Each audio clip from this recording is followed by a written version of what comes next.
اور قرآن کہتا ہے کہ وہ ایسے پڑھ کے ہلاک ہو گئے کہ فَتَرَى الْقَوْمَ فِيهَا صَرْعَىٰ كَأَنَّهُمْ أَعْجَازُ نَخْلٍ خَاوِيَةٍ، اے مخاطب اگر تو ان کو دیکھتا تو ایسے لگتا کھجور کے تنے ہیں جو اوندھے پڑے ہوئے ہیں، تو ایسے ہوا نے ان کو تہس نہس کر دیا۔ تو یہ عام معمول سے ہٹ کے جب بھی اس کائنات میں کوئی تغیر آتا ہے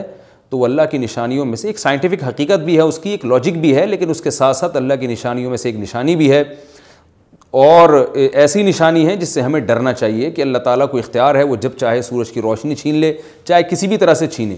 اور یہ بھی ایک سائنٹیفک حقیقت ہے جو آپ صلی اللہ علیہ وسلم کی نبوت پر جس نے ایک مہر لگا دی ہے کہ سورج اور چاند کا گرہن ہونا، اگرچہ اس کی ایک لاجک ہے کہ چاند سورج کے سامنے آ جائے تو سورج گرہن ہو جاتا ہے، لیکن اس بارے میں جو ہماری تحقیق ہے، جو سائنسدان کہتے ہیں کہ یہ وقت یعنی خطرے کا وقت ہوتا ہے، سورج سے ایسی خطرناک ریز نکلتی ہیں جو نقصان کا سبب بن سکتی ہیں، تبھی بعض حضرات سورج کی طرف دیکھنے سے بھی منع کرتے ہیں، اور یعنی نظام میں تھوڑی ایک عام نارمل روٹین سے ہٹ کے اس کائنات کا نظام چلتا ہے، تو اس لیے یہ اس کائنات کے لیے، زمین کے لیے ڈینجرس ہو سکتا ہے، اور جو گریوٹی اور جو کشش کا نظام ہے اس میں بھی خلل واقع ہوتا ہے۔ تو ایسا نہیں ہے کہ یہ بالکل ایک نارمل کنڈیشن ہوتی ہے اور اس کا کوئی نقصان ہی نہیں ہے، یہ بالکل غلط ہے، اس میں نقصان کا بہرحال خطرہ ہے، اور اس بات کا امکان موجود ہوتا ہے کہ قدرت انسانوں سے انتقام لے یا انسانوں کو نقصان پہنچائے۔ اور ویسے بھی جن کے دلوں میں اللہ کا خوف ہوتا ہے وہ تو ویسے ہی اللہ کے وَهُم مِّن خَشْيَتِهِ، قرآن مجید میں اللہ تعالیٰ کے ارشاد ہے کہ مشرکین بار بار یہ سوال پوچھتے تھے قیامت کب آئے گی کب آئے گی، اللہ فرماتے ہیں لیکن جو مومنین ہیں ان کو اس سے غرض نہیں ہے کہ کب آئے گی، والذین آمنوا مشفقون منہا، وہ تو قیامت سے گھبراتے ہیں کہ پتہ نہیں ابھی نہ آ جائے۔ تو جس کے دل میں اللہ کا خوف ہوتا ہے اس کے زندگی گزارنے کا طریقہ کچھ اور ہوتا ہے، وہ بات بات پہ اللہ سے ڈرتا ہے، اس کو اللہ سے ڈرنے کا بہانہ چاہیے، اس کو توبہ کا بہانہ چاہیے۔ تو اس بحث میں پڑھنا کہ یہ تو ایک لاجیکلی ایک سورج کی روشنی غائب ہو جائے گی، وہ ٹھیک ہے، یہ سائنسدانوں کا شعبہ ہے کہ کیوں غائب ہو رہی ہے، ماہرین فلکیات کا شعبہ ہے، لیکن اہل ایمان کا جو کام ہے اس موقع پر، ان کا جو وظیفہ ہے وہ یہ کہیں کہ اللہ کی نشانیوں میں سے ایک نشانی ہے، اللہ اپنی قدرت دنیا میں دکھاتا ہے کہ میں یہ بھی کر سکتا ہوں چاہے کسی بھی طریقے سے کروں، تو ہمیں اس موقع پر بہرحال اللہ کے سامنے جھکنا چاہیے، اپنے گناہوں سے معافی مانگنی چاہیے، اور وہی عمل کرنا چاہیے جو رسول اللہ صلی اللہ علیہ وسلم نے ہمیں بتایا ہے۔ اور اس بارے میں جو توہمات پھیلے ہوئے ہیں اس سے بھی ہمیں اجتناب کرنا چاہیے، جیسے نبی صلی اللہ علیہ وسلم نے عربوں کے وہم کو دور کیا ہے، بھائی اس کا کسی کی موت اور زندگی سے کوئی تعلق نہیں ہے، تو اسی طرح آج کل لوگوں میں ایک سورج اور چاند گرہن ہونے کے بارے میں وہم بھی بہت ہے کہ پتہ نہیں کیا ہو جائے گا، حاملہ عورتیں نہ نکلیں، فلانا نہ کرے اور فلانا خربوزہ نہ کھائے، اس موقع پر کسی نے تربوز کھا لیا تو یہ ہو جائے گا، الٹی باتیں پتہ نہیں کیا کیا مشہور ہیں، یہ خربوزے تربوز کی تو میں ویسے ہی مثال دے رہا ہوں۔ تو کوئی بھی چیز جب کہنی ہو تو پوری طرح سے اس کی ریسرچ کریں، مجھے نہیں پتا حاملہ عورت کو فائدہ ہوتا ہے نقصان ہوتا ہے سورج گرہن ہونے سے، لیکن اگر نقصان بھی ہوتا ہے تو اس کی کوئی مستند دلیل ہونی چاہیے آپ کے پاس، ایسے ہی سنی باتیں آگے نقل نہ کریں۔ تو بہرحال ہمیں جو کرنے کا کام ہے جو رسول اللہ صلی اللہ علیہ وسلم نے بتایا ہے وہ کام بخاری اور مسلم کی حدیث کے مطابق نماز ہے، انفرادی بھی ہے، جماعت سے بھی ہے، مستحب یہ ہے کہ جماعت سے نماز پڑھی جائے